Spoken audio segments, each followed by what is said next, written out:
আমার একটা ছোট বাচ্চা আছে, সে মাত্র 9 মাস। তাকে বাসায় রেখে আমি চলে আসছি।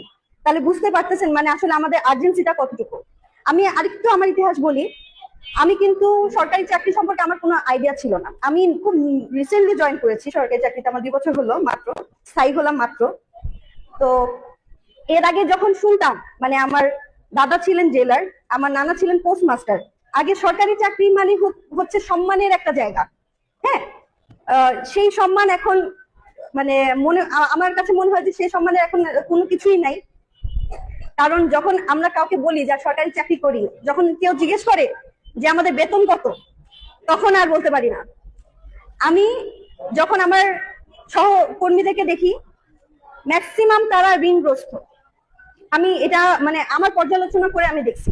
ভাই আমিও জানি এখানে যারা উপস্থিত আছেন তারাও ম্যাক্সিমাম হচ্ছে ঋণগ্রস্ত। হ্যাঁ, আমাদের ঋণ নিতে হয় কেন? কারণ আমরা যে বেতনটুকু পাই সেটা দিয়ে আমাদের সংকলন হয় না। মাসের 15 তারিখের মধ্যে আমাদের বেতন শেষ হয়ে যায়। এরপর 15 দিন আমাদের এখান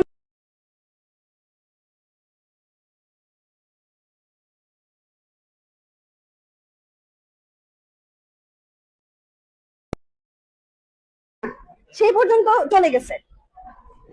যখন সুদ দিতে পারে না তখন তো এই যে কয়েকদিন আগে আমরা দেখলাম এক কনস্টেবল হচ্ছে আত্মহত্যা করছে, আত্মহত্যার পথ বেছে নিছে। এটা ছাড়া এখন তাদের আর কোনো উপায় নাই। তো আসলে এটা খুবই লজ্জাজনক। আমাদের যে বেতন কাঠামোটা 11 বছর ধরে, বিশেষ করে প্রথম এখন থেকে দশম গ্রেড যাও বা আছে, 11 থেকে 20তম মানে বলাই যায় না। আমার মনে হয় না এই প্রজন্মের পরে অন্য কোনো প্রজন্ম এসে তারা হচ্ছে সরকারি চাকরিতে আগ্রহ দেখাবে, বিশেষ করে 11 থেকে 20। ভাই আমি আগে ইংলিশ মিডিয়াম স্কুলের টিচার ছিলাম। আমার স্যালারি অ্যান্ড আদার্স, আমি টিউশন করাতাম, সবকিছু মিলে আমার স্যালারি ছিল 40,000 টাকা। আর এখন আমি যে স্যালারি পাই, এখন আমি হচ্ছে 16তম গ্রেডে। আমি আসলে জানতামও না আমি কততম গ্রেডে অ্যাপ্লাই করছি বা কিছু। 16তম গ্রেডে এখন আমার বেতন হচ্ছে সর্বসাকুল্যে আমি পাই হচ্ছে 17,000 সামথিং। কোথায় 40,000 টাকা ছিল, কোথায় 17,000 টাকা।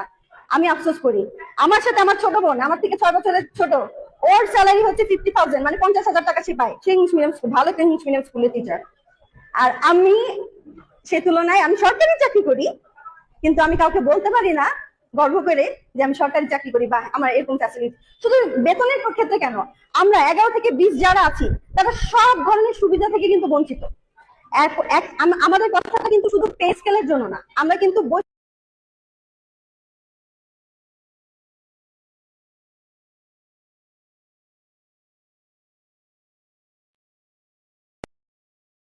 কিন্তু একেবারেই মানে তাদের আর কোনো যাওয়ার জায়গা নেই। তারা তারা নয় হচ্ছে নিম্নবিত্ত, নয় উচ্চবিত্ত, মানে আমাদেরকে যে কোন সেক্টরে আমরা আমরা যে কোন লেভেলে পড়বো সেটা আসলে আমরা বিশ্লেষণ করে আমরা বলতেও পারবো না।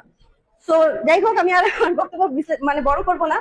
সো আমি খালি এইটুকুই চাই যে সরকার, নতুন সরকার যেহেতু এসেছেন, আমরা অনেক আনন্দিত নতুন সরকারকে পেয়ে, এবং আমাদের কাছে তার কাছে অনেক প্রত্যাশা আমাদের যে তিনি এই দিকটা 11 থেকে 20তম গ্রেডের দিকে নজর দিবেন এবং নতুন করে একটা পে স্কেল ঢেলে সাজাবেন এবং আমাদের জন্য কিছু করবে।